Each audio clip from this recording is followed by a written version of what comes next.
Welcome to the Fantasy Thinker. I'm Jerry Kodamich, and today I'm going to be doing Reading the Prose number 10.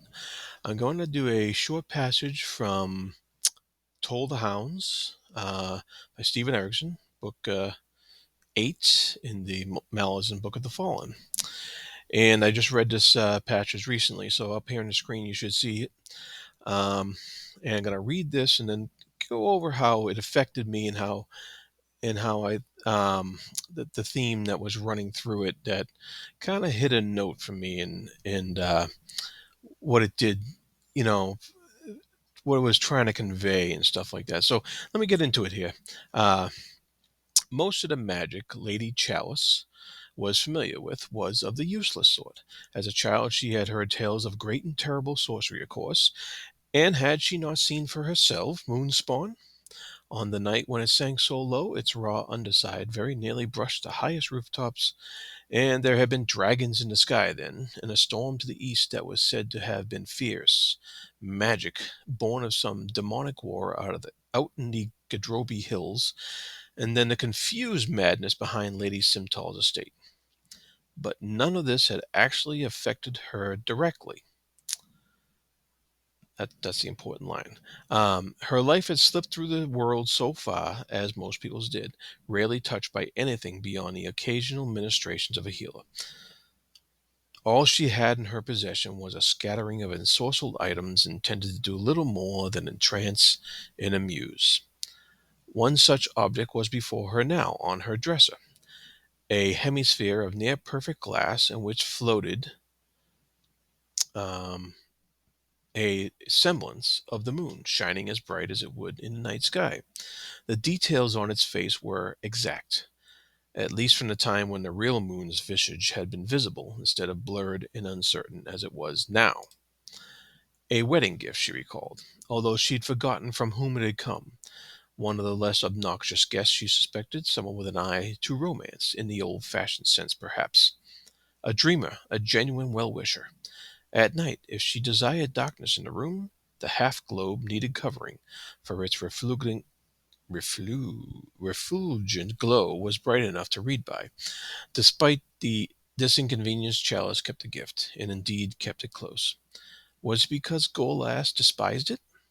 Was it because, while it had once seemed to offer her a kind of promise, it had over time transformed into a symbol of something entirely different? A tiny moon, yes, shining ever so bright, yet there it remained, trapped with nowhere to go. Mm. And that you'll see that actually reflects her state of being. Um, to continue on, blazing its beacon like a cry for help, with an optimism that never waned, a hope that never died. Now, when she looked upon the object, she found herself feeling claustrophobic, as if she was somehow sharing its fate. But she could not shine forever, could she? No, her glow would fade, was fading even now. And so, although she possessed this symbol of what might be, her sense of it had grown into a kind of fascinated resentment.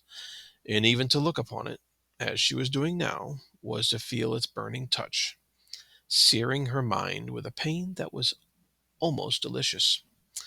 All because it had begun feeding a desire, and perhaps this was a far more powerful sorcery than she had first imagined. Indeed, an enchantment tottering on the edge of a curse. The burnished light breathed into her, filled her mind with strange thoughts and hungers. Growing ever more desperate for appeasement, she was being enticed into a darker world, a place of hedonistic indulgences, a place of unmindful of the future and dismissive of the past. It beckoned to her, promising the bliss of the ever-present moment, and it was to be found, she knew, somewhere out there. Now, this uh, this passage shouldn't be too much of a spoiler to anybody. This is a minor character in a very small section of a very huge novel, of a very huge series. So I don't think anything here is really going to spoil anything other than she mentions a couple of the big events in very early books, book 1 and 3, I believe. And so Um, but the thing I wanted to point out here, the theme that seemed to run through this was the fact that you have this minor character, minor because she wasn't really involved in the events that she was actually thinking about here. She wasn't involved in the big events that happened in those earlier novels, like the major characters would have been. And it just struck me that her that kind of feeling of being there for a major event that was destructive or tragic, even that caused the death of a lot of people and caused a lot of strife and heartbreak and sacrifice and tragedy. um but she was just a a bystander, a spectator of sorts, and she was doing it from afar. And it kind of just made me think of the now she's a noble, a minor noble. Um, so of course she also has the advantage of privilege and is probably quite spoiled. Um, you know, but it still rang a bell with me that it it kind of reflected how the privileged middle class of the United States and other places too that have this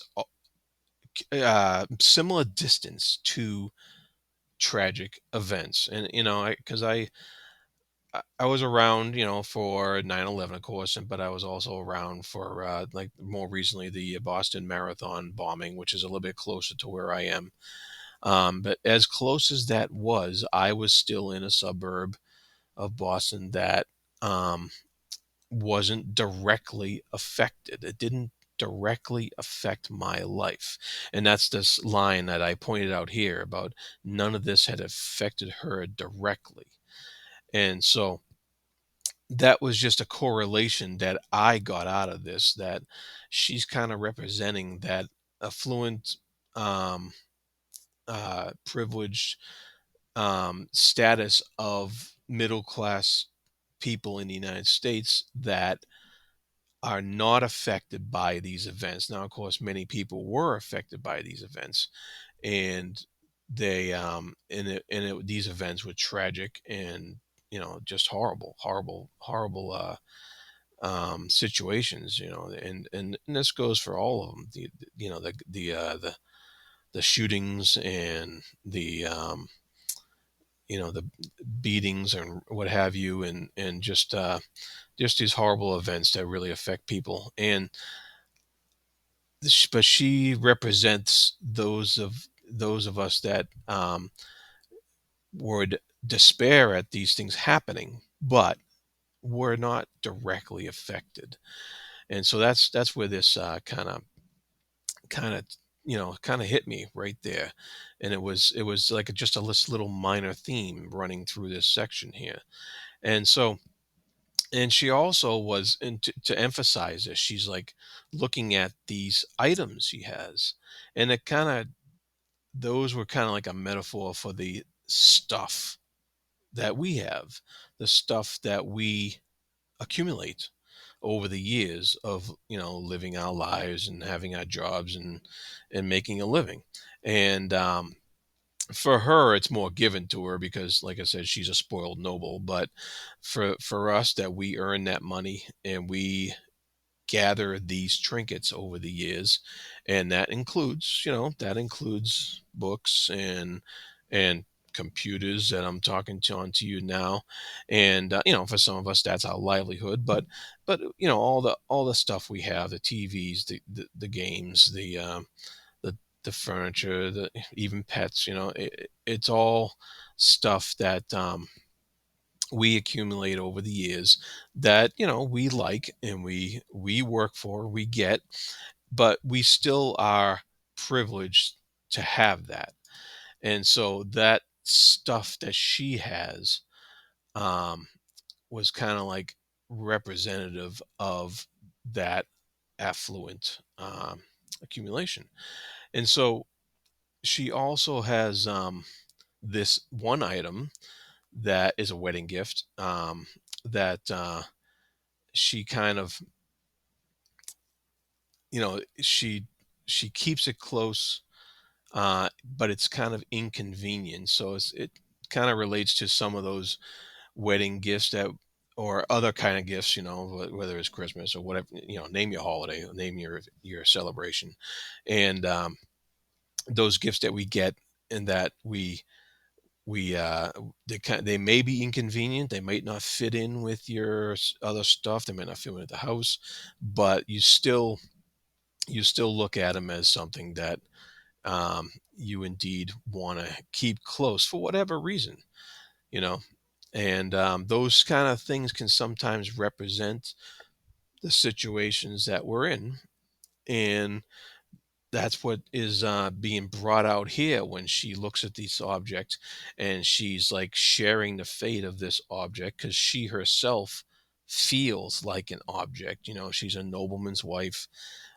She doesn't have much of a say in what's going on in the house, other than just, you know, being able to have some servants to do things for her. So these items, in a way, represent her also being an item, and so, and it brings out this desire, and it also gets compared to sorcery, in the fact that this is all feeding this desire, this imagination, and these this these things that bring out this resentment that she has for being a trapped thing herself.